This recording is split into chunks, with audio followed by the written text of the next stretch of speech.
Welcome to another edition of Mark's Inspiration. Got the D-Man here, and I'm glad you could join me. As always, welcome to my new subscribers, and smash that like button. Share this with a friend. We're going to continue speaking about how to treat your man, or most of my viewers are men, how you should be treated by your woman. And if you're not, you need to do something about it.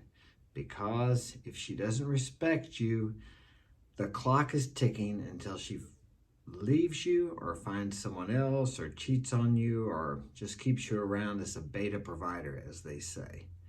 And you don't want that, and she doesn't want that either. You know, when I speak about relationships between men and women, I'm just trying to help men give women what they really want. Okay, a woman wants to be loved, but she wants to be loved by a man who's strong enough to take care of her, someone who can protect and provide for her. Contrary to what society tries to tell us of this modern day relationship example of men and women are equal. Now, I'm not saying they're not equal as human beings, but as I've said before, I'm never going to be able to have a baby. And if a woman says, you're not going to be able to have a baby, I don't feel discriminated against or I don't feel less than. She is never going to be able to do some of the things I can do as a man. That's just the way it is. I didn't make it that way. If you don't like it, talk to the big guy. He did it, not me, okay? It's just the way it is. That's okay. We're different. I'm glad that women aren't like me, and I'm sure women are glad that they're not like me, like men. It's just the contrast is what makes it, it's the polarity, feminine and masculine. And you get that together, then it makes for a good relationship. You got too much feminine. If a man is in too much of his feminine and he's with a feminine woman, there's no polarity there. There's no attraction. There's no desire, fire. There's nothing there to hold it together. The attraction is not the same. But that's a whole nother video. Let's continue on with this article written by a woman. I think she did a really good job. She understands men and what men want in a woman. So let's go. Number 8, support his goals. Keep an eye out for your husband's personal goals. He may not openly state them to you, so pay attention to his comments and actions that may reflect his deep desires for his life and your family. Give him plenty of support as he pursues his goals. And as a man, that's what you should be pursuing. Whether you're married or not married, you shouldn't be out pursuing women. You should be chasing excellence, chasing your dream, your vision, your goals. Women should be a byproduct or a complement to your life, just as well as you should be a complement to a woman's life. It's the same thing. I've been called a misogynist, or maybe I'm from the old school. I was talking to a woman the other day, okay, at work. She stays home with the kids. That's what she does. And I asked her, I said, have you ever been asked, do you have a job? What do you do? And she said, yeah. And she says, they say things like, well, don't you work? I'm going to tell you what, a woman that stays home with the kids, that's 24 hours a day, 7 days a week. There's no days off, no sick days, no vacation days. That is one of the noblest things a woman or a person can do. I've done it because I've raised my kids for the last 10 years by myself. And when they were smaller, it's tough. Now, I had to work too, but it is a tough job. And any woman should be admired for that, not belittled like she doesn't have value because she doesn't have a job. Excuse me. That is one of the toughest, thankless jobs that there are. Okay, and a woman can do that much better than a man can. So, now does that cut men down or belittle men? No. It's just women are more designed for that than men are. I mean, I admire any woman that has the courage and the strength and the desire and will to do that. Let's continue. Okay, whether his goals are advancing within his career, pursuing a higher educational degree, or enjoying a hobby or sport. For example, even though you may not particularly enjoy the social functions through his job, attend the company dinners with him to show you support his career. Or if he is actively involved in sports, attend his games, encourage him when he feels like giving up on his dreams, and praise him when he accomplishes his goals. And that is very important to a man. Your woman should be your number one fan. She should be supporting you. She should be encouraging you. Because here's how that works. If you're succeeding, if you're excelling, she is under your care and protection, then she succeeds, she excels. Everything that you succeed in as a man should flow down upon her. Or I don't want to say flow down because some people may take that as belittling. Okay.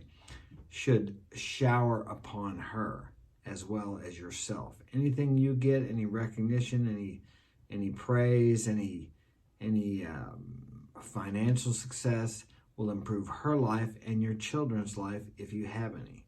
So by her supporting you, she's really supporting herself and the family. As I've said before, the family is like a small government. Everyone must work together. It's like I tell my kids when they're wanting something. I said, I use the Kennedy quote, ask not what you can get from your father, what your father can do for you. Ask what you can do for your father or the family. I use it as a joke, but you get the point. Too many times people are too concerned about what they're going to get. In life, you'll find if you live long enough and you keep open-minded, you'll find that the more you give, the more you get back. And what you want out of life, give it away. And as I've said before, many men want this patient, understanding, beautiful woman. Well, go look in the mirror. Are you patient? Are you understanding? Are you loving? Are you beautiful? Now, beauty is a lot more than just what you see, your looks. Are you beautiful on the inside? Because that's what people generally end up seeing after the initial contact. And women, more so than men, are attracted to inner strength, inner characteristics that they admire, that are attractive, much more than what people think, oh, you got to be the big muscle man, you got to be in perfect shape. Now, that's all good and fine, but to get in shape and go to the gym is more for you to feel good about yourself. Because if you don't feel good about yourself and like yourself, don't expect other people to like you or feel good about you. Everything is from the inside out. Let's continue. Number 9, excuse me, seek his forgiveness. Sometimes it's difficult to admit we are wrong. I think that's more difficult for a woman. But I don't know. I lived 31 years and I don't think I ever admitted I was wrong. How can you do that? But I did it. Now it's like every time I turn around, I'm wrong. The more I know, the less I realize I really know. I think that's a thing that comes with age. Teenagers are never wrong. I know because I have a bunch of them and I was one once. Sometimes it's, okay, whenever you wrong your husband, don't avoid the situation or blow it off with a casual, I'm sorry. Or how about this one? I said I was sorry. Or I'm sorry. Not too sincere, right? I've heard that one before, and I've probably used it too. Through sincere apology, acknowledge how you wronged him and seek his forgiveness. The best outcome of conflict is the strengthening of your relationship. So make sure conflict ends peacefully and not as an unresolved issue. Show you respect and admire your husband by seeking reconciliation with him. And that's some pretty good advice. And as a man, if you make a mistake, own it. Admit you're wrong. You don't have to grovel and beg for forgiveness. And even with the woman, I don't say she has to seek your forgiveness. Just admitting you're wrong and saying, hey, I was wrong. Is there anything I can do to make it right? That's really all you need to do as a man and as a woman too. It's easy to say I'm sorry, but it's harder to say I was wrong. is there anything I could do to make that right? I mean, of course, there are some things that you can't fix, but at least by offering to make it right, that's showing that you want to reconcile, or you want things to be better, and you know that you really made a mistake, as opposed to, I'm sorry. Which one do you think sounds the best? All right. The best outcome of conflict is the strengthening of your relationship. So make sure conflict ends peacefully. Never let the sun go down on your anger. I've done that, but that's a good rule. Don't do that. Peacefully ends peacefully and not as an unresolved issue. Show your respect and admire your husband by seeking reconciliation with him. I think I read that before, but that's a good point. That's something worth repeating twice. You need to have things squared away. Unresolved issues cause resentment. Resentment sometimes wants to breeds revenge, and you don't want your woman vengeful or wanting revenge with you. There's an old saying about revenge in a woman. I can't remember what it is, but what is it? We won't even try that. Number 10, concluding thoughts. Sometimes your husband may annoy you, and sometimes he may offend you. Admiration looks beyond what he does to who he is. It's unconditional. And because men gravitate towards those who admire them, you will not only be meeting a need of your husband's, but you will be improving your relationship as well. That was number 10, and the final thought. That is some really good advice. And I must admit, it takes a big woman to do some of these things. And it's a rare woman that can do these things, but they are out there. And if you are one of those women, I commend you for that. And I will also say that it takes a rare man that can do these things. It's always easy to get mad and hold a grudge. It's much harder to look for your part in the situation and see where you may have been wrong and see what you can change about yourself to avoid situations in the future. And you'll find that if you build people up for free and for fun, whether it be your partner or anyone else, that will all come back to you. You must do it without thought of this person giving back to you, because you cannot put value out into the world without it coming back to you. But just don't expect that value to come back from the person you give it to.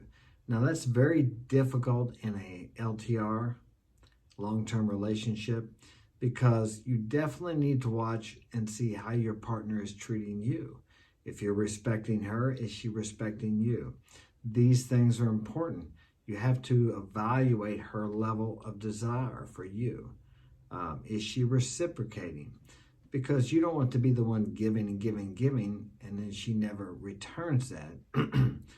But then again, you don't want to give and expect her to give you right back. So it becomes a little trickier in an LTR as opposed to giving to someone you don't know. To give freely in an LTR, the long-term relationship, or to your wife is, as I said, a little more difficult. You need to be aware of what is coming back to you, but then again, not giving with expectations. So that takes a lot of self-introspection and patience. But regardless, you cannot put value out into the universe or the world without it coming back to you from somewhere. So that's what you can think about when you're doing it. You know, God made it that way because he knows we're kind of selfish and we don't want to do anything. There's got to be some form of gain in it for us. Otherwise, we would never put out the effort. God, the universe. When I speak of God, I'm not a religious man. So your conception of God is what I'm talking about. Because my conception is, I'm sure, is different from yours. But I'll end it on that note. You can think about that.